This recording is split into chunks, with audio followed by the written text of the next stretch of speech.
package that Islam is giving us.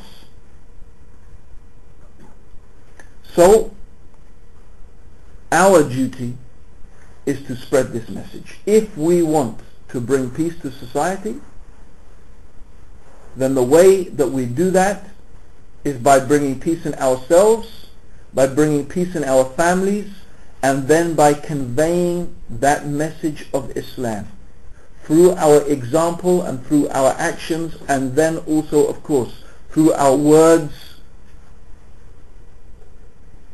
And that is very, very important.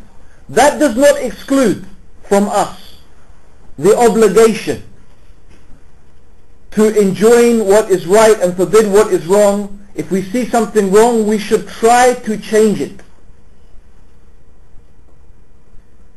If we know there is something good, we should try to promote it. Muslims are duty bound as an essential part of our deen to be people who are instrumental in transforming society. You can't be someone who just comes to the masjid, sits in your home, does your work, and is not involved in the community and improving the community.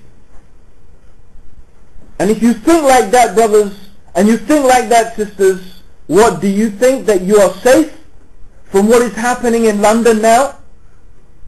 Do you think you're safe from the racism? Do you think you're safe from the violence? Do you think you're safe from the drugs? Do you think our daughters are safe from teenage pregnancy? Do you think we are safe from all of these dangers because you come to the masjid and go home and you work and you pay your taxes? Do you think you're safe because of that? No. You know, it's enough of an evil. It is enough evil that good people sit by while wrong is taking place. That's enough bad.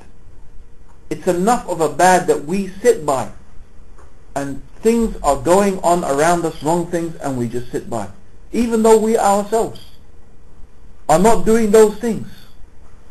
We ourselves, alhamdulillah, we're worshipping Allah subhanahu wa ta'ala and reading the Quran, and we're not involved in those haram things.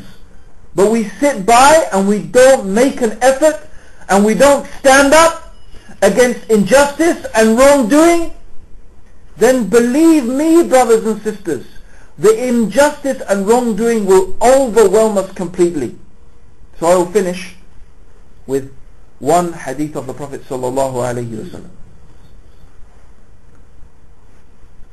The Prophet sallallahu alaihi wasallam mentioned the example of the people who are in a boat. And the boat has two decks, the upper deck and the lower deck. The people on the upper deck, they have water. And the people on the lower deck, they have none. And the people on the lower deck, they feel shy to ask those people on the upper deck and to disturb them to get the water from them. So they start to dig a hole in the boat to get the water that way. So now you tell me, if the people on the upper deck do not stop the people on the lower deck, what will happen? Huh? The boat will sink, yeah? And the people on the upper deck and on the lower deck, they will all sink. Yes? Even though the people on the upper deck, they were not digging a hole in the boat. They were not doing anything stupid.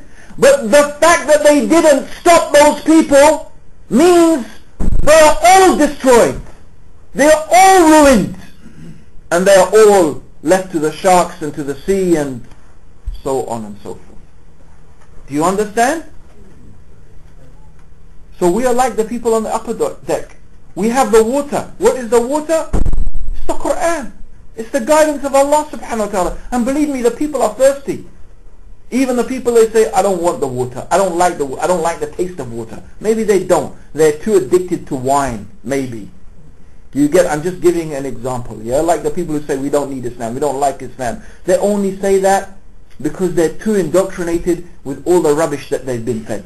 They've been drinking and they've been following rubbish for so long, they like the taste of it. but they still need it. Believe me, they do.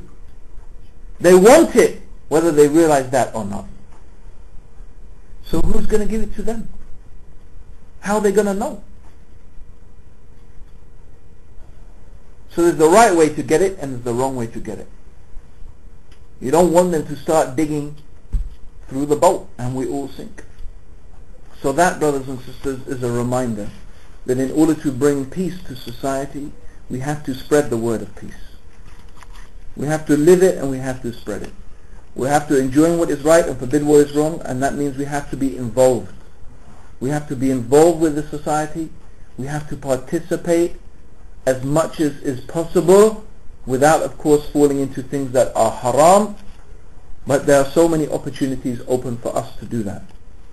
So brothers, inshallah, and sisters, jazakallah khair. I think